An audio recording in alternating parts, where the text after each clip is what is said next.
Okay, this episode is about all the national forests in the country. They allow dispersed camping, and it's kind of like the Bureau of Land Management, BLM lands, where you can camp for free for 2 weeks, and then you have to leave to go to another national forest, and you can camp there for 2 weeks, and then you come back again to the national forest where you were camping, dispersed camping. You can go back and forth. It's just like the BLM laws.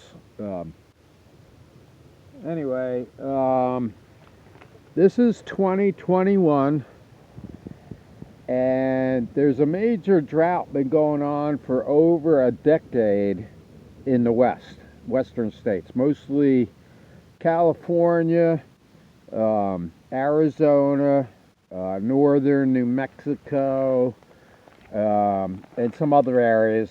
This last decade has been terrible. Just a lot of forest fires because of the drought. And the professionals, the Forest Service, rangers, and everyone have determined that they're caused by what's called dry lightning. Even though there's a lot of propaganda out there, and I've even read in some newspapers allowing people to write things saying the campers are causing these forest fires. And that's not true. The professional rangers and everything, they go out and they determine exactly how the fire started. And 99.9% of them are they've determined have been caused by lightning strikes.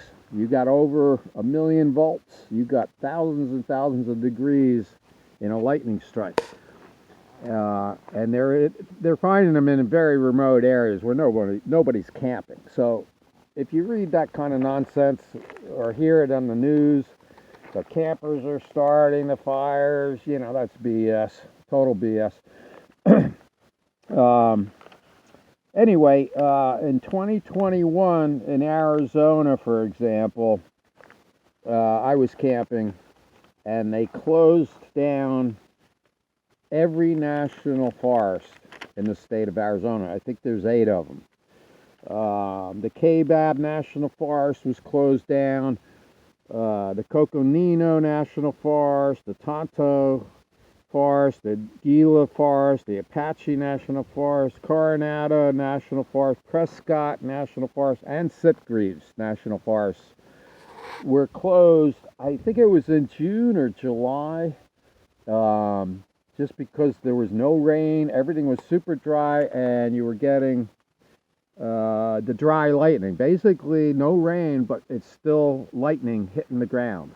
They call it dry lightning. That's what's causing the forest fires in these states out here.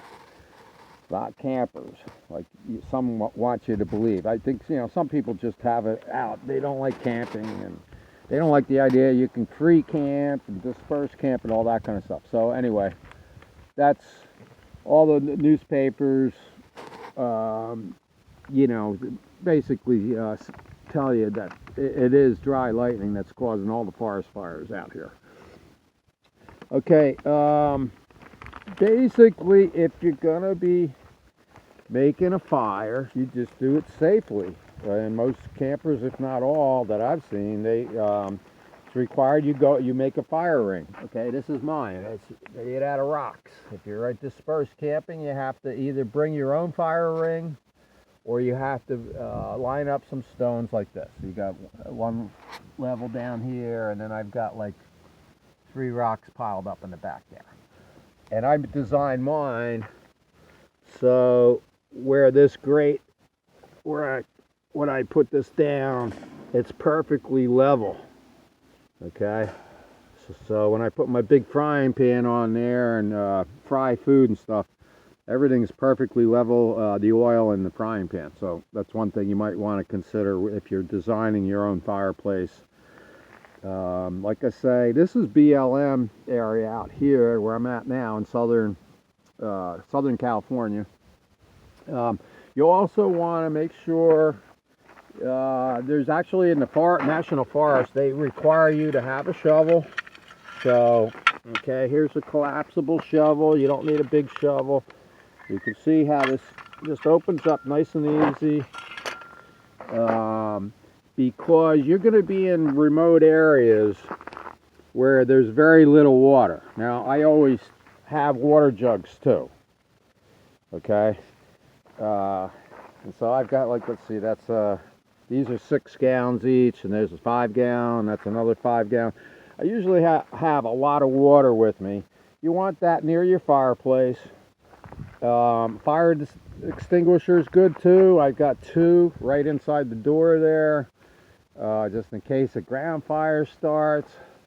But it is a requirement by the National Forest that you have a shovel, because you can always put out your fire in your fireplace at the end of the day when you're going in after you've had your campfire, your food and stuff. You can always put out the fire just using just soil. You just suffocate the fire. You just dump that into there. You don't even need water, as long as you've got the shovel. Like I say, that is a requirement if you're going to camp, do dispersed camping in the National Forest. And that's just a poker I made out of rebar, 3-foot piece of rebar, so I can reach in and move logs and stuff. That's just a homemade job I made. But you can always use a stick or, you know, a branch or something like that. So let me see, what was my notes? Okay, I'm going to come over here again. Okay, they have 3 stages in the fire restrictions they set up. Like I say, they closed down the National Forest in Arizona. It got so dry and so hazardous, and a lot of natural wildfires started up in California and Arizona in particular. So what you want to do is make sure, if you're going to do a camping trip, dispersed camping in a national forest in this country, you want to go to the Forest Service website. National forests are all run by the Forest Service. Okay, go to their website, see if any of the places you plan on camping have closed down or not. It'll have a listing there. Okay, so stage 1 restrictions is the earliest stage, and then at stage 1, when they say stage 1, you can still camp, but you're not allowed to have campfires, or you're also not allowed to cook on a charcoal grill. Okay, that's stage 1 fire restriction. You cannot put charcoal in one of these grills. You are still allowed to use propane grills or the Coleman stove. Liquid fuel cooking is still allowed in stage 1. And the reason why is your propane stoves and the liquid stoves, white fuel stoves, you can turn them off instantly. But a charcoal fire is very difficult to put out. You're going to have to smother it either with your shovel and dirt or water to put it out, and it could take a little bit of effort. But the other types of stoves, you just turn a knob and the heat's off, turned off instantly. So okay, that's stage 1.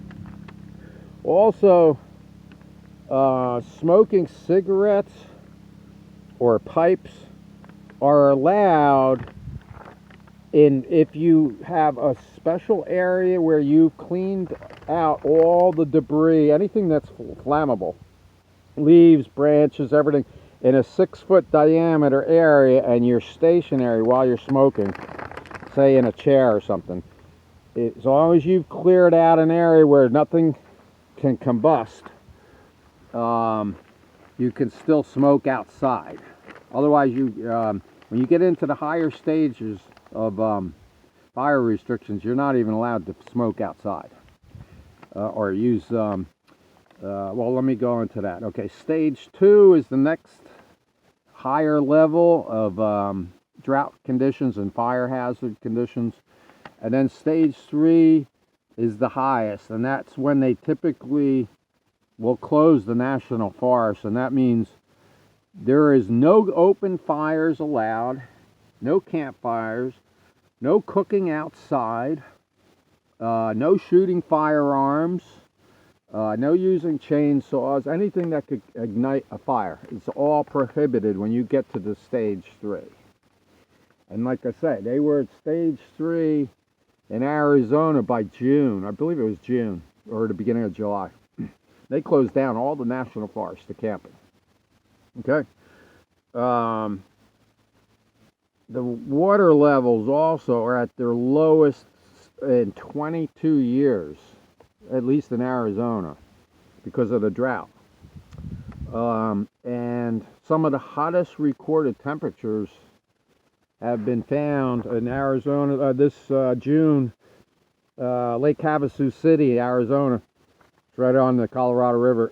It hit 120 degrees in the shade twice in June. And in the sun, it's like 20 to 25 degrees hotter. So 120 in the shade means 140, 145 in direct sunlight. And that was in June. So global warming, I'm not convinced of it, but because you're also getting record lows too. But okay. So anyway, that's this episode. It's basically, if you're going to do dispersed camping, which is free in the national forests in the United States, I recommend, especially if they're out in the West Coast, because of the serious decade-long drought going on, I would recommend going to the website, National Forest website, and or Forest Service website, I should say, that lists all the national forests in each state. And check to see if they're open or not, especially if it's in the summertime, because that's when the droughts get been pretty bad. Now they've opened up, I believe, most of them. Now it's October, we've got rain, and I believe they've opened up all of the national forests in Arizona. And this is October 2021. Okay, hopefully that gave you some tidbits of information if you're planning on coming to Arizona to camp, or California, certain areas in New Mexico. You definitely want to check to see if camping is allowed. Even, you know, they do close the gates to these national forests if there's a fire hazard. You know, if you get to stage 2, stage 3, then they're going to close it down. So anyway, this is Eagle Eric in the Sonoran Desert. It's beautiful. It's in the 80s today. This is October. Sunny. It's always sunny. Like I say, there's no rain. I mean, you might get a little shower once every 2 months. So that's why they're having all these wildfires out here. So anyway, hope you got some useful information out of this video. This is Eagle Eric signing off.